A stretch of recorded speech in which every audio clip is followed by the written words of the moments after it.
नमस्कार. अवकाळी पावसाचा फटका शेतकऱ्यांना फार मोठ्या प्रमाणात बसतो आहे. पूर्ण देशात या अवकाळी पावसाने कहर माजवलेला आहे. मागच्या वर्षीच्या अतिवृष्टीमुळे त्रस्त झालेला शेतकरी, खरीप तर गेलंच, बाजारात भावही गेले आणि आता रबीचं पीकही हातचं जातं आहे, अशी परिस्थिती आहे. काही प्रमाणात यावर्षी निसर्गाने वाचवलं. गहू आणि हरभऱ्याचं 70-80% पीक घरी आलं, पण भाव नाही आहेत. गव्हाला 2200 रुपये 2300 रुपयाला विकावं लागतंय. 2500 रुपये MSP आहे. इतर राज्यांमध्ये बोनस आहे, पण इथे तो नाही आहे.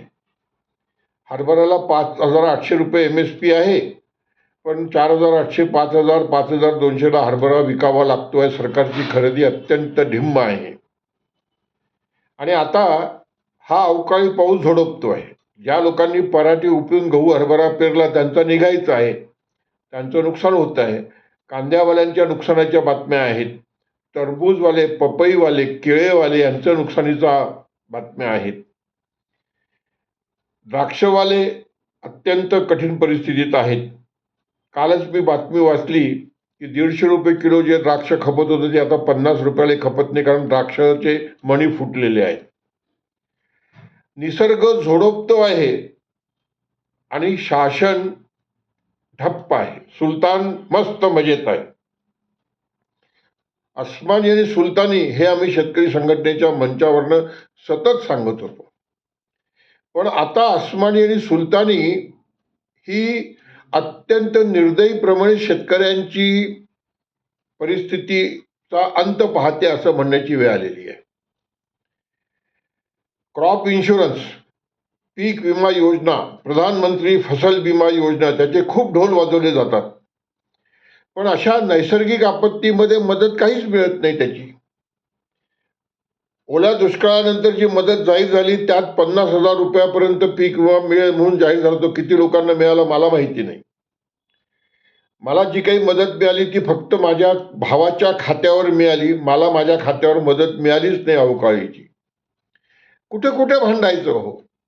आणि जी मदत मिळते ती काय मिळते? 8,500 रुपये, किंवा इरिगेटेड असेल तर 17,000 रुपये हेक्टर, आणि 2 हेक्टरपर्यंतच. पण मला मुद्दा जो मांडायचा आता पुन्हा चर्चेच्या वेळेस, मी जो पीक विम्यापासून सुरुवात केली, किंवा एक चांगल्या पीक विमा योजनेची गरज आहे शेतकऱ्यांना.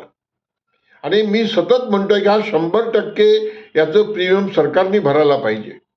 आणि या पीक विमा योजनामध्ये उंबरठा उत्पन्नाचं कव्हरेज तर असलंच पाहिजे, पण अशा नैसर्गिक संकटाचंही कव्हरेज असलं पाहिजे. आणि बाजारात भाव पडले तर त्याला MSPचं संरक्षण म्हणजे इन्कम सपोर्टचंही कव्हरेज असलं पाहिजे. मी AI मध्ये, ChatGPT मध्ये मी विचारला प्रश्न अमेरिकेतला, तर अमेरिकेत प्राइस क्रॅश झालं तरी गव्हर्नमेंट पेमेंट आहे. इन्शुरन्स रिअल इन्कम इन्शुरन्स आहे. पेमेंट ऑटोमॅटिक आहे. आणि पॉलिटिकल विल स्ट्रॉंग आहे. आमच्याकडे काय आहे? नुसत्या घोषणाबाजी आहेत. आणि जो काही वातावरण बदलाची चर्चा आम्ही करतो, क्लायमेट चेंजची चर्चा करतो, बांबू लावा म्हणून सांगतो, जंगलं लावा म्हणून सांगतो, अरे पण इथे अहो आता तर शेतकऱ्यांचं पहिले काय होतं, नैसर्गिक संकट आलं तरी तो सहन करत होता, कारण घरचं बियाणं असायचं, घरचेच खत असायचे आणि घरचीच मजुरी असायची. आता सगळं पैशाने करावं लागतं. बियाणं पैशाने देऊन आणा, रासायनिक खतं बियाणे देऊन आणा, ब्लॅक मार्केटमधनं आणा, इरिगेशन करता पाईप आणा, सगळा खर्च वाढतोय ना.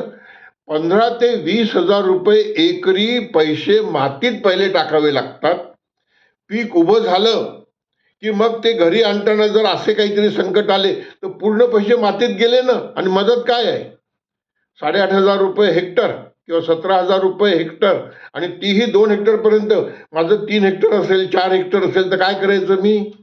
आणि द्राक्षवाल्यांचे, कांदावाल्यांचे तर 80,000, 60,000 रुपये, 1 लाख रुपयाचा खर्च आहे. टरबूजवाल्यांचे काय हाल आहेत, पपईवाल्यांचे काय हाल आहेत. आणि आता तर हे गल्फचं युद्ध जे सुरू आहे, इराण, इराक, अमेरिका, इस्रायल, काय चाललेलं आहे सगळं. मी आज ऐकत होतो की 6,000 रुपये कंटेनरचा भाड्याचा दर झालेला आहे, जो $600-700 होता किंवा 600-700 रुपये होता. कन्फ्यूज होतोय मी. मला असं वाटतं की यावेळेस सरकारने यातनं धडा शिकवावा. जी काही मदत सरकारला करायची ती ताबडतोब करावी.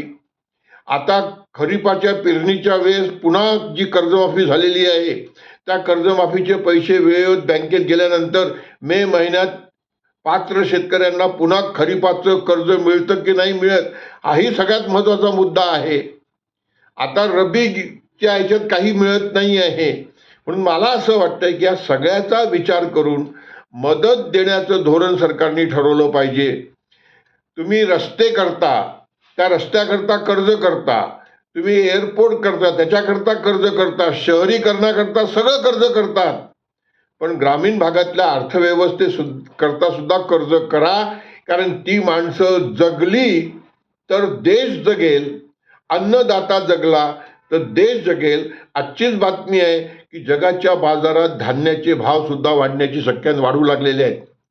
$5 प्रति बुशेल गव्हाचा भाव आता $7 पर्यंत होईल अशी चर्चा आहे. विचार करा हो की आम्ही आज खाद्यतेल आयात करतो आहे, थोडेसे पेट्रोलियमचे भाव वाढले, त्याच्यामुळे जगात पाम ऑइलचे भाव वाढले, त्याच्यामुळे सोयाबीन तेलाचे भाव वाढले, त्याच्यामुळे देशात सुद्धा खाद्यतेल महाग झालं आणि सगळ्यांनी आपले दर वाढवून टाकले. आजच मी 12 रुपयाची जी कचोरी होती ती कचोरी 14 रुपयाला आणलेली आहे. म्हणजे 15% भाव वाढले कचोरीचे, एका कचोरीचे. ती शेतकऱ्यांच्या शेतीमालातनंच तयार होते, पण शेतकऱ्यांचे भाव वाढतात का? वाढले तर सरकार आयात करून भाव पाडतं. कुठे कुठे जाऊन डोकं आपटायचं हो मोदीजी. सबका साथ सबका विकास याला म्हणत नाही. काँग्रेसनी चुका केल्या, पण तुम्ही काँग्रेसपेक्षाही मोठ्या मोठ्या चुका करता आहात आणि शेतकऱ्यांना, शेतमजुरांना मारता आहात. याबद्दल दुमत असण्याचं कारण नाही. प्रभू राम तुम्हाला सद्बुद्धी देवो आणि शेतकऱ्यांच्या पाठीशी सरकारची तिजोरी, जशी अमेरिका ठेवते सरकारची तिजोरी. परवा पुन्हा आपल्या डंकेल साहेबांनी सांगितलं की मी $12 बिलियन एक्स्ट्रा सबसिडी अमेरिकेच्या शेतकऱ्यांना देतो आहे. कसा काय अमेरिकेच्या व्यापार करारानंतर आम्ही त्यांच्याशी स्पर्धा करू शकू हो? खूप गोष्टी बोलाव्याशा वाटतात, पण या आसमानी आणि सुलतानी संकटामुळे शेतकऱ्यांची पाठ लागलेली आहे. तो मरत नाही म्हणून जगतो आहे, हे मी डॉक्टर मनमोहन सिंगांसमोर 2006 साली म्हटलं होतं. आजही तीच म्हणायची वेळ आलेली आहे. प्रभू राम आम्हाला मदत करावी, हे राम म्हणण्याची वेळ येऊ देऊ नये, एवढीच प्रार्थना करतो. नमस्कार, धन्यवाद.